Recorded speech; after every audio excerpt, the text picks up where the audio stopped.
Hi, I'm Courtney and welcome to Courtney's Cakes. Today we're doing a Walking Dead cake. And for this, you will need a 10 by 10 cake, and I doubled my recipe and did 2 cakes. And I did 2 recipes of icing for this cake also, and I'll put the recipes down below of what I've used. And you also need to cover it in white fondant. Also for this project, you will need a brain mold. This I found, I think at Target. But you can probably get them anywhere since it's Halloween time right now. A 2-inch cookie cutter, a 1.5, I guess you call this an extruder that you can push your fondant out with a round hole. It'll come with several different sizes.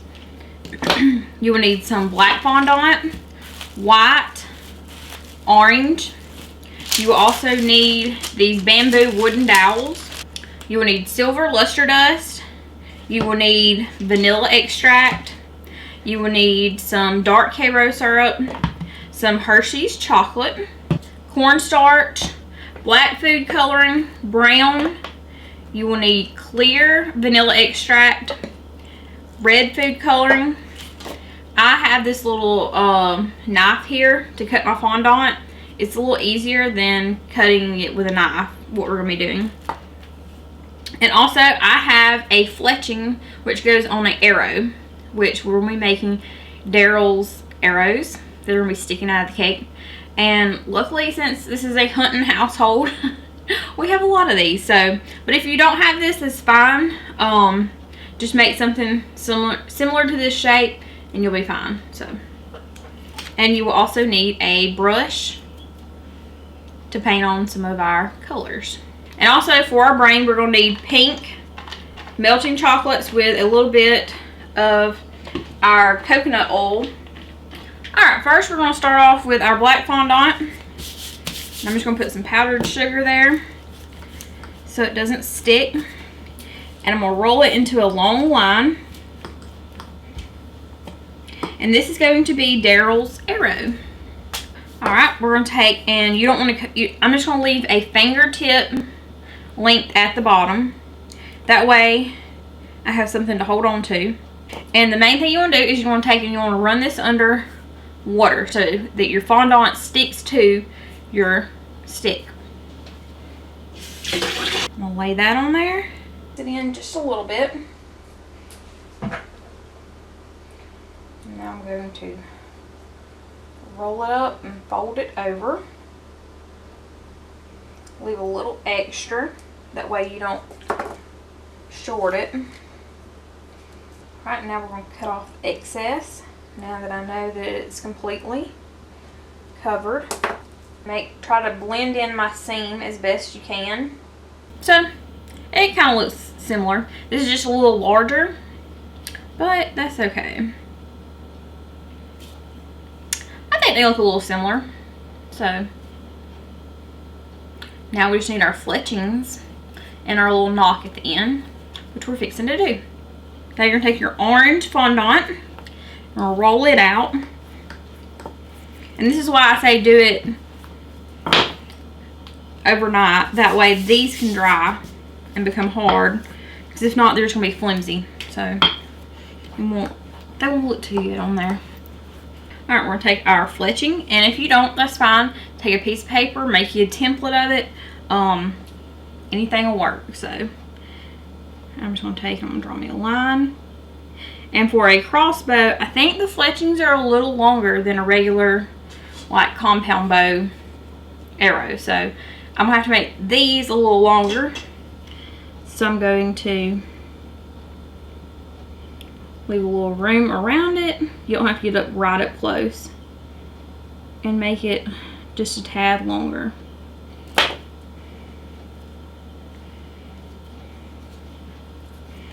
Alrighty. Alright, so we cut out one of them. You'll need 3 for each of your arrows. You're going to need 2 of the same color. So 2 orange and then 1 white. Okay, for our next thing, I'm going to tell you how I made this bat. And I made this beforehand because I wanted it to get hard so it didn't fall off my stick when I stuck it in my cake. Okay, I took 9 of your 2-inch and I cut it out of Rice Krispies. This is also going to depend on how thick you make your Rice Krispies, and mine were about half an inch thick when I laid them out. So, and too, when you go to molding it, it'll make a big difference. So you're going to take 9 of these, and you're going to put them all together, and you squish it together so it becomes hard. You're going to take 6 of your 1.5 inch circles, and you're going to cut it out to make the bottom part of your bat. And you're just going to squish them together so that it's all, and this is still a little pliable even after a day or so. But you want this to set up, and then you're going to take 1 of your larger circle for the end of your bat. And before you let it dry, go ahead and insert a wooden dowel, and then set it off to the side to dry. Like I said, I let mine set overnight. So you'll need to make a batch of Rice Krispies for your bat. Alright, if you have watched my other Walking Dead video, you know I have made baked blood before. So I'm going to use the exact same recipe that I did for that video. It's super simple, and it looks exactly like blood. It's kind of doesn't make you want to eat anything that this touches. Alright, so we're going to take our 1 cup of our corn syrup, 2 tablespoons of water, 2 tablespoons of our cornstarch, 2 tablespoons of red food coloring, and the last thing is 1 tablespoon of chocolate. Alright, put on our lid and mix it. That is really nasty. Okay, now that we have our cup of death here, set it to the side. Alright, the next thing we're going to do is make our brain. And for this, we're going to take our chocolate, scoop some in here, and make sure you're using all the crevices of your brain, like this, and just smooth it around. And you'll have to coat this more than 1 time. And in the middle of it, we're going to fill it with Rice Krispies. So, I need to make another batch of Rice Krispies. Alright, now you're going to want to just scrape any excess, but you're going to have to be careful because it's got all the lumps and stuff. Kind of like this. And we're going to take them, we're going to pop it in the fridge and let this harden, and then we'll add a second coat so that the complete brain is alright. I have made a batch of Rice Krispies that are red. And I put a lot of food color.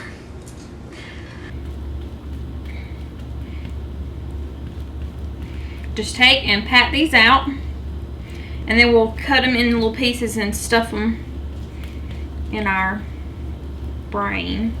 Alright, now that our brain has set, and I have done this about 3 times, and if you need to do it more than that, that's absolutely fine. Won't hurt it a bit. But you can still see a little bit of the black from the mold. So if you want to, you can cover it in just a little bit more and just keep layering it. It's absolutely fine. Alright, then we're going to let these dry before we start sticking them, because we don't want these to be hot, but we do want them to still be pliable. And they're still a little warm because I don't want my chocolate to melt. I can eat them though.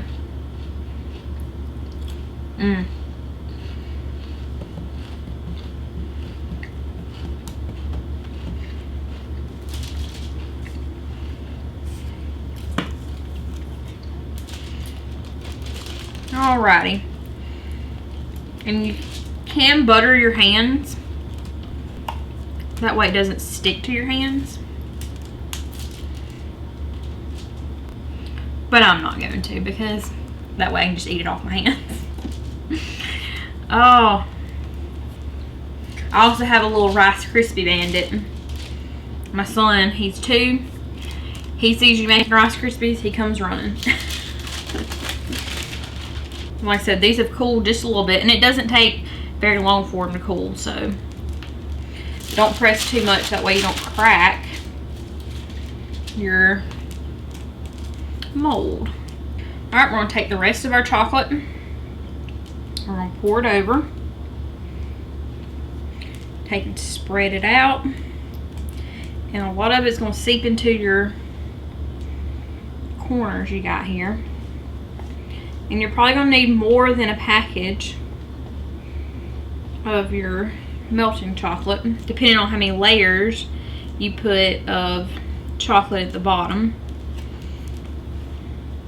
and how much of gaps you have on the top here, or top, bottom, I don't know.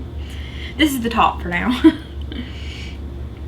Once you have done this, let's pop it back in the fridge and let this set up, and then we can pop it out of our mold. Okay, we're going to take our gray and we're going to put it in our little extruder, and you're going to use the smallest circle that I have here. It comes in the set if you buy this particular set, and I bought this off Amazon. So alright, you're going to take and you're going to squeeze it out, make just a really long line.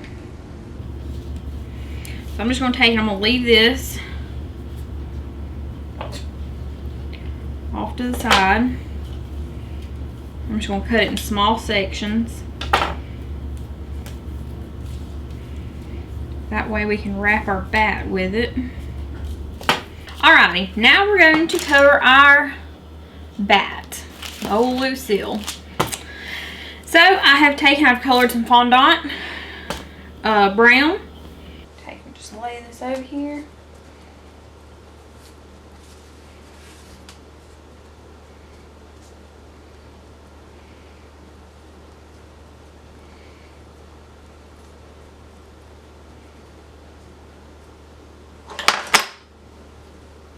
And I'm going to do a straight cut.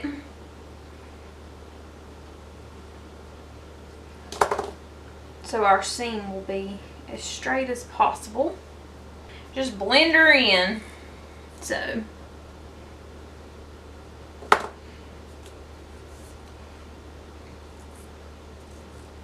It's okay. It's hit a bunch of people, so.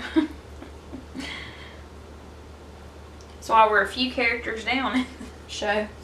And this side, if you mess up on it, just put this side down. Nobody ever see it. So alright, another important thing we're going to need is we're going to need our wooden dowels to hold up our brain so it doesn't sink our cake in. So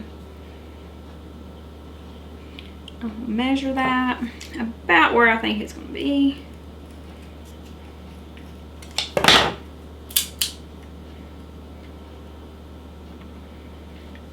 And I'm just going to put several of these in my cake. And I'm going to put about 5 of these in there.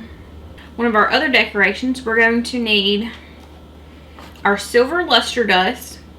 And I'm going to use basically a whole tube. And make sure you use clear extract. And you just want to add a little bit at a time because we want to make this kind of like you want it just a tad runny. This is going to be our melted metal, like what they pour on top of the walkers at Negan's compound. Alright, our brain is out of the fridge. Alright, let's see if this works.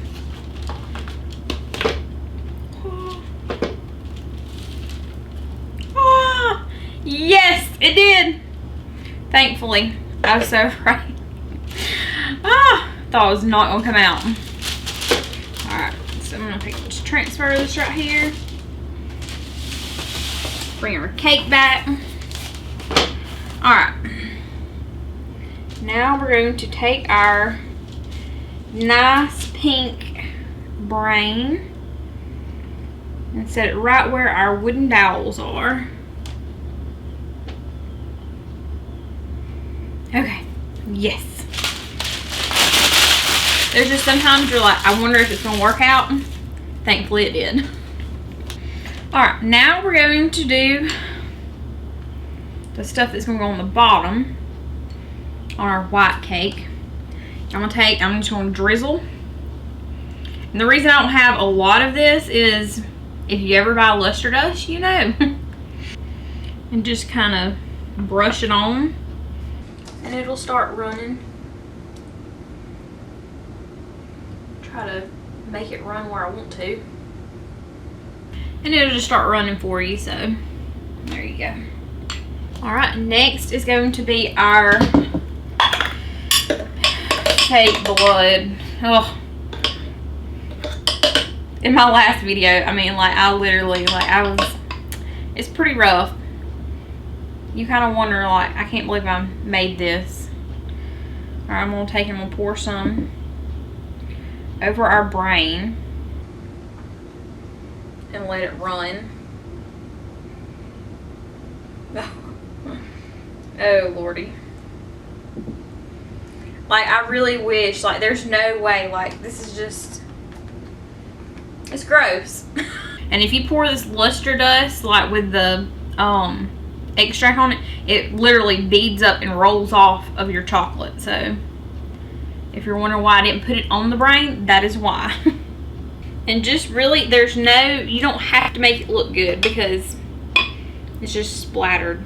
Alright, we're going to take and we're going to stick our arrow, which I'm shortening it down like it went through the zombie brain.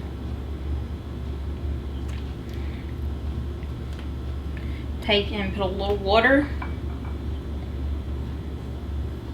on the side of the fletching and stick this down in the cake also. Alright, we're going to stick Negan's bat in this side, see where it's going to kind of land, then stick our wooden dowel down in there, and that way it is holding up our bat, because that's a lot of weight to go to the side. Alright, I've taken a little bit of extract and some of our brown food coloring, and we're going to brush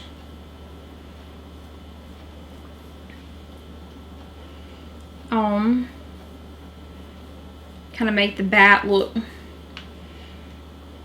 more like a bat. This is not brown for Negan's bat right here.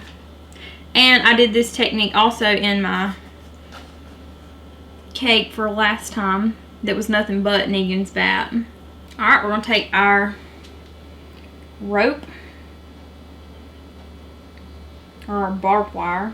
Just place this wherever you think it needs some. As I'm kind of just leaning them up on top of the two colors, on top of the...